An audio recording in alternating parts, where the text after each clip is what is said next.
Bonjour, alors aujourd'hui on va avoir un petit développement qui passe bien, je trouve. Je l'aime bien parce que on va analyser des homéomorphismes de R, donc c'est de l'analyse, mais c'est avec un regard de groupiste. C'est-à-dire qu'on va regarder ça comme un algébriste qui regarde un groupe, qui étudie un groupe avec sa façon, sa démarche pour étudier un groupe, classe de conjugaison, quels sont les ordres, y a-t-il des morphismes, etc. etc. Voilà. Mais pourtant, l'objet de base, le corpus, bah, c'est de l'analyse. Hein. Ce sont des homéomorphismes de R. Donc il n'est pas plus analytique que ça. Vous pouvez trouver ça dans Carnet de voyage en analysant. Tout ce que je vais raconter, là, c'est dedans. Alors donc voilà, on commence. Soit j'ai l'ensemble des fonctions de R dans R qui sont des homéomorphismes. Alors pour la loi rond, G est un groupe. Alors oui, parce que quand on compose deux homéomorphismes de R, ça donne bien un homéomorphisme de R. Ce qui fait penser un petit peu à Sn, le groupe des permutations, ou le groupe des permutations même d'un ensemble X. Sauf que là, c'est un groupe de permutations qui respecte une structure topologique. Bien. Et dans S de X, on sait qu'il y a un morphisme qui va de G, de Sn de X, dans 1 moins 1. Donc il y a ce qu'on appelle la signature. Là, ici, il va y avoir aussi une forme de signature, c'est-à-dire, c'est tout simplement être croissant ou être décroissant. Bon. Donc, regardez comment je vais le dire. G plus l'ensemble des f dans G tel que f est croissant, alors G plus est un sous-groupe distingué d'indice 2 dans G. Donc du coup, ça va rentrer dans une liste de groupes qui ont cette même propriété avec un sous-groupe d'indice 2. Je vous rappelle, parce que je le mets ici, vous avez R étoile, vous avez le signe, d'accord. Donc vous avez un morphisme, c'est la règle des signes, qui va vers plus ou moins, ou vers 1, moins 1, qui a un positif donne plus, qui a un négatif donne moins. Vous avez Sn, d'accord, vous avez la signature, GLN de R aussi, où vous regardez le signe du déterminant, et vous avez ON de R avec le déterminant, qui est égal à plus ou moins 1. Voilà. Donc ici, vous avez toujours des morphismes surjectifs sur 1 moins 1, et G, le groupe des homomorphismes de R, ne va pas déroger à la règle. Donc comment on montre ceci? Eh bien, bon, je vais le montrer.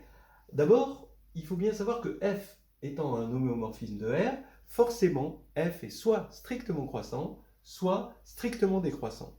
Alors ça paraît une évidence, je trouve que dans les livres, et souvent quand on pose la question à un candidat, c'est un petit peu fait à la légère. Ce que j'appelle à la légère, c'est que si f est croissant et décroissant, alors forcément, on a un AB où c'est croissant et un BC où c'est décroissant. Et après, on utilise le théorème des valeurs intermédiaires pour montrer que ce n'est pas possible. Non, là, non. Effectivement, avec un peu de savoir-faire, on arrive à se ramener à A, B, C. Mais dit comme ça, c'est faux. Parce que ça ne vient pas, le fait de ne pas pouvoir avoir ça ne contredit pas le fait d'être croissant ou décroissant. Regardez ce que ça veut dire d'être croissant ou décroissant. Ça veut dire que si je prends A strictement inférieur à B et C strictement inférieur à D, donc il faut que je prenne 4 éléments et non pas 3, alors FB moins FA, qui est non nul, évidemment, puisque F est injective. Donc, cette différence et cette différence, F de D moins F de C, sont de même signe, toujours. Donc, si ce signe est croissant, si ce signe est plus, ce sera croissant, si ce signe est moins, ce sera décroissant.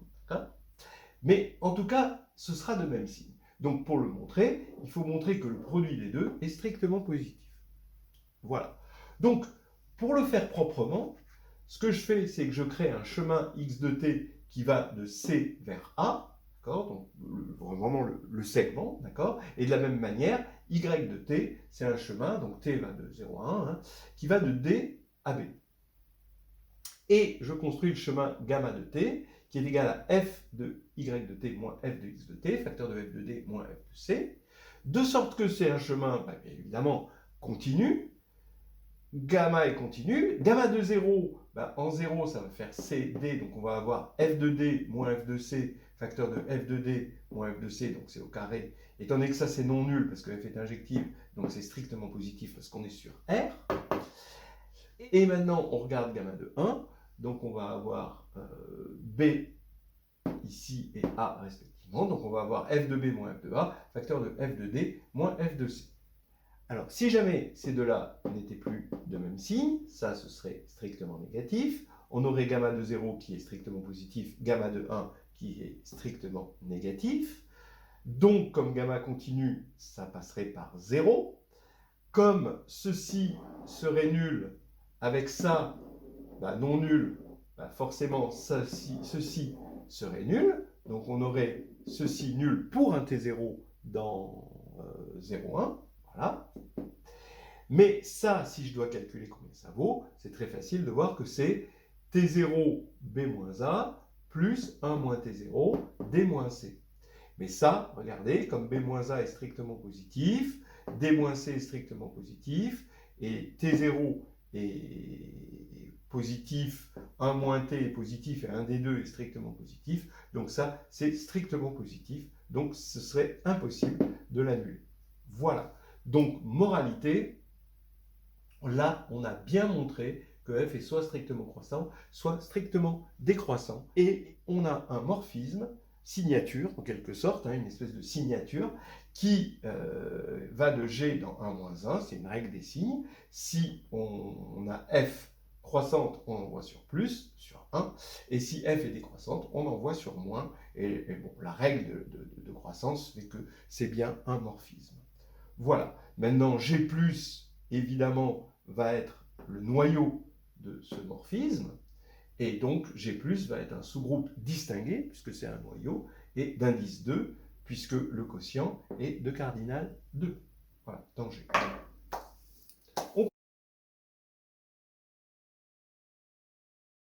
Donc, dans la démarche de regarder l'ensemble des homomorphismes de R comme un groupe dans la loi rond, on va se poser la question d'abord, est-ce qu'on a des éléments d'ordre fini? Est-ce qu'on a des éléments d'ordre fini à un ordre quelconque? Par exemple, peut-on avoir des homomorphismes d'ordre 3, d'ordre 5, d'ordre 4, etc. Bon. Donc on va voir que la réponse est non. Hein. On ne peut avoir que des homomorphismes d'ordre 2 ou 1, évidemment. Mais ça, dans ce cas-là, c'est l'identité, hein, forcément. Alors, regardons. Si f est non trivial, voici un énoncé, d'ordre fini, non trivial, donc ce n'est pas l'identité, et d'ordre fini, alors f est décroissante et d'ordre 2. Alors voici la preuve, c'est très simple, hein. Si f est croissante, strictement croissante évidemment, puisque c'est un homomorphisme, et d'ordre d, et donc d'ordre d, donc si c'est non trivial, donc c'est d'ordre d strictement supérieur à 1, on va supposer que x est strictement plus petit que f de x. De toute façon, soit x est strictement plus petit que f de x. Donc on pose x, hein, on fixe un x, d'accord? Et on suppose que x est strictement plus petit que f de x. On pourrait aussi avoir x strictement plus grand que f de x, évidemment. Alors, dans ce cas-là, bah, en appliquant le fait que f est croissante, strictement croissante, je vais avoir que f de x est strictement plus petite que f 2 de x. Hein. Donc j'ai x plus petit que f de x, plus petit que f de x, c'est par récurrence, plus petit que f3 de x, etc. jusqu'à fd de x, mais qui est égal à x. Donc là, on arrive à une absurdité. Et de la même manière, si j'étais parti de x strictement supérieur à f de x, eh ben, j'aurais une suite strictement décroissante qui irait de x vers x, et on serait devant une absurdité. Donc, on ne peut pas avoir une fonction croissante d'ordre d strictement supérieur à 1. Parce que d'ordre 1, évidemment, vous avez l'identité. Ici, f est donc non trivial d'ordre fini, ça veut dire que f est décroissante. Donc f est décroissante d'ordre fini, mais maintenant f2, d'après ce qu'on a dit tout à l'heure, est croissante et d'ordre fini, puisqu'on a mis au carré f qui est d'ordre fini. Donc f2, d'après ce qu'on a vu, est forcément égal à l'identité. Donc ça veut dire que f est d'ordre 2, puisque f est différente de l'identité. Voilà. Alors, juste deux petites remarques. D'abord, ça veut dire quoi d'ordre 2? Vous voyez un exemple de fonction décroissante, on peut en construire comme on veut, parce que ça veut dire, comme f est d'ordre 2, ça veut dire que si f de x est sur le graphe, d'accord, vous avez un point sur le graphe, alors f de x est sur le graphe, puisque f de x, ça fait x, puisque f2 est égal à l'identité. Donc ça veut dire que le graphe est symétrique par rapport à la première bisectrice. Et c'est ainsi et seulement si. Donc vous allez avoir des fonctions comme ceci, que vous pouvez construire. Il faut bien que ce soit décroissante, que la limite ici aille vers plus l'infini en moins l'infini, et moins l'infini forcément en plus l'infini, et avec évidemment un point fixe unique. Voilà. Une autre marque, donc finalement ça veut dire qu'on peut en construire des tas, des fonctions comme ça, autant qu'on veut.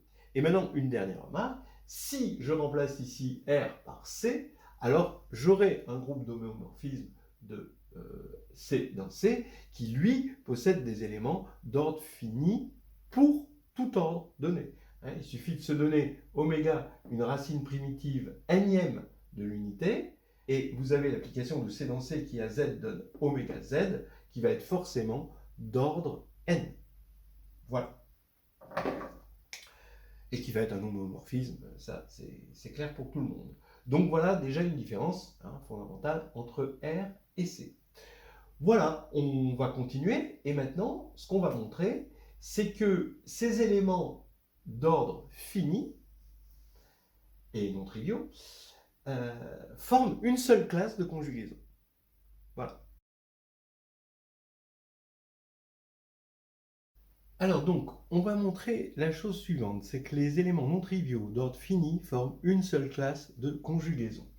On avait vu que les éléments non triviaux d'ordre fini sont forcément des homéomorphismes décroissants d'ordre 2. Alors donc ça veut dire qu'on va prendre deux homéomorphismes décroissants d'ordre 2, alors il va falloir montrer qu'il existe phi, qui est dans G, qui est un homéomorphisme évidemment, pour que ce soit une classe de conjugaison, tel que phi rond G rond phi moins 1 est égal à f. Alors évidemment, par transitivité, on se ramène à un G particulier, et le G particulier, donc l'élément de forme normale dans la classe de conjugaison, ça va être forcément l'homéomorphisme iota, tel que iota de x égale moins x. Alors effectivement, iota de x égale moins x, si vous voulez, son graphe c'est la deuxième bisectrice, il est évident que c'est un homéomorphisme de R dans R d'ordre 2. C'est ça qu'on va montrer. Si f est d'ordre 2, alors f est conjugué à iota. Et ça montrera notre assertion. Bon, donc là, on a f qui est décroissante, d'ordre 2. Comme f est décroissante, f possède un unique point fixe x0. D'accord, bon, ça c'est assez clair. Comme f est décroissante et c'est un homéomorphisme, ça va aller de plus l'infini vers moins l'infini. Et donc, quand on va regarder l'application qui a x donne f de x moins x, ça va aller aussi de plus l'infini vers moins l'infini. Ça va être continu, strictement décroissant, et donc il va y avoir un unique 0 donc, pour cette fonction, donc un unique point fixe x0 pour f. Donc maintenant je vais construire phi de la manière suivante. Phi de x est égal à x plus x0 si x est strictement positif.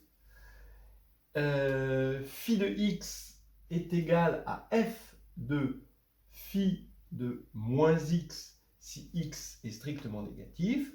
Et bon, par exemple, donc si x égale 0, eh bien, je vais prendre phi de x égale x0.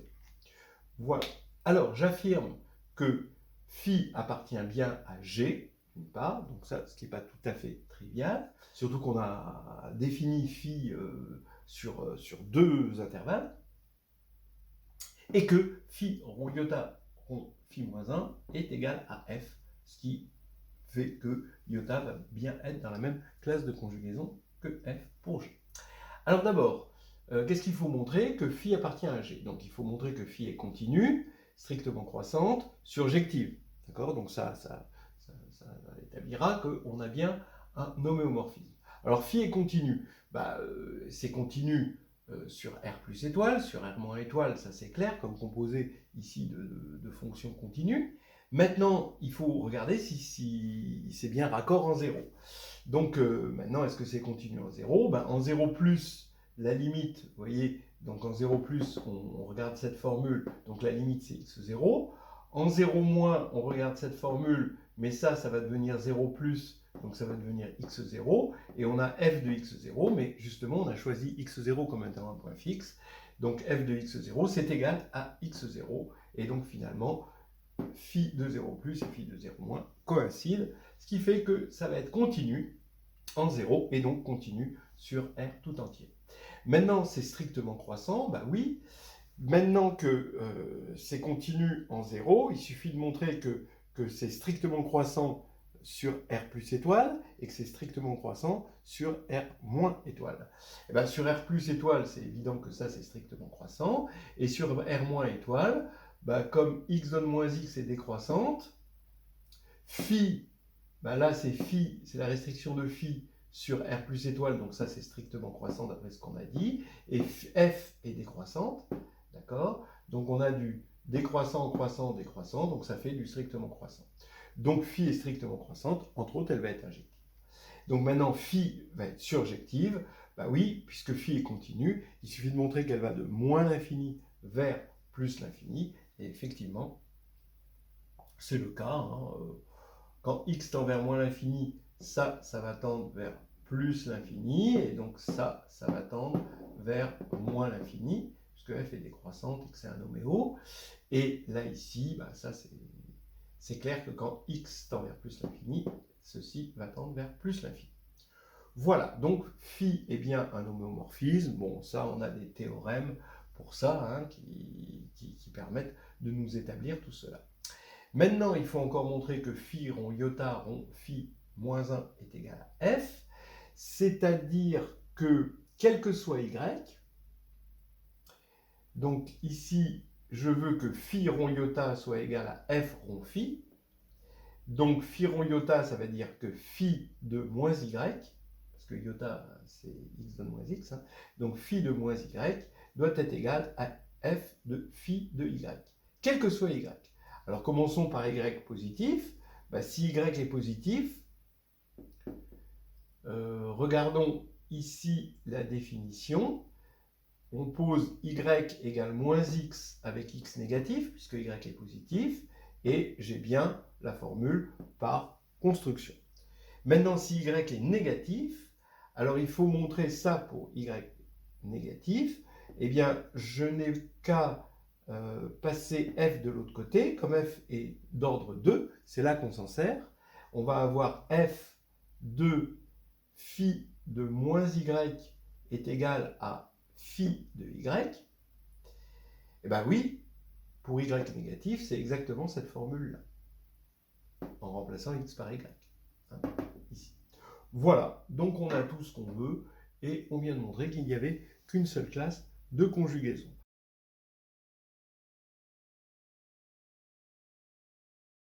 Alors une dernière chose dont on va parler, je vous laisserai la preuve, de compléter la preuve, de toute façon c'est exactement comme ce qu'on a fait tout à l'heure, c'est qu'il existe une unique classe de conjugaison dans G de fonctions sans point fixe. D'accord? Donc forcément, les fonctions sans point fixe sont croissantes.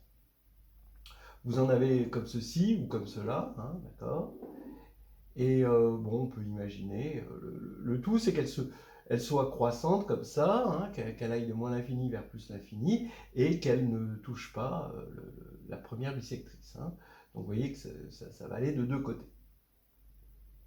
Alors comment on va faire pour montrer ce truc-là? Eh bien d'abord, la forme normale qu'on a vue tout à l'heure, c'était iota de x égale moins x. Là ici, la forme normale, ça va être tout simplement x donne x plus 1. D'accord? Donc x donne x plus 1, qui effectivement est un homéomorphisme croissant, et évidemment sans point fixe. On va se ramener, on va ramener toutes les fonctions comme ceci, f, qui sont sans point fixe, à cette forme normale-là, en conjuguant par un phi dans G. Alors, regardez, si f est sans point fixe, f de 0 n'est pas égal à 0. D'accord? Donc il est puisqu'il n'y a pas de point fixe. Donc il est soit strictement positif, soit strictement négatif. S'il est strictement négatif, ben, on peut conjuguer par iota et obtenir f de 0 strictement positif. Donc là, ça c'est voilà, hein, ça c'est facile. Je vous laisse vérifier, hein, je vous laisse remplir l'épreuve. Hein. De toute façon, c'est dans le carnet de voyage en analyse temps. Donc on se ramène à f de 0 strictement positif. Maintenant, on regarde la fonction phi. Alors, cette fois-ci, phi ne va pas être comme tout à l'heure construite sur deux intervalles, c'est-à-dire là c'était R+, et R- étoile. Là, ça va être sur des intervalles de type n plus 1. Voilà. Alors regardez, phi de x, déjà sur 0,1, ça va être f de 0, x. On va avoir une fonction qui va, qui va être comme ceci. Alors attention, elle va avoir un point fixe, hein, mais ça, c'est pas grave. C'est f qui n'a pas de point fixe, hein, phi. Donc ça va être une fonction comme ceci ou comme cela, hein, mais croissante. Voilà. Et on va poser maintenant pour tout x dans R, hein, quel que soit x dans R. Regardez, phi de x, c'est f, alors, partie entière de x. Donc ici, ça veut dire que on itère, donc si partie entière de x est positif, on itère, on pose partie entière de x égale n, et on itère f n fois, et si partie entière de x est négatif, c'est f-1, comme f est un homéomorphisme, hein, il y a f-1, et on peut itérer f-1 moins n fois. Donc ici, f partie entière de x, 2, phi de x moins partie entière de x, parce que x moins partie entière de x va bien être dans cet intervalle, donc je peux sortir ce truc-là, ça va être f de 0 fois x moins f de 0 fois partie entière de x. Voilà. Alors, bon, je vous laisse le démontrer, vous pouvez regarder dans le carnet de voyage en analyse temps. Phi appartient bien à G, et phi moins 1 rond f rond phi est égal à notre homéomorphisme de forme normale x plus 1. Voilà. Donc toutes ces fonctions-là sont dans la même classe de conjugaison. Alors attention, hein, il y a quand même une infinité de classes de conjugaison dans G, hein, mais voilà, hein, on a fait un petit tour de cette vision de groupiste, hein, sur des homéomorphismes de R. Après, on peut regarder pour les homéomorphismes du cercle, les homéomorphismes de C. Bon, on l'a déjà fait pour R.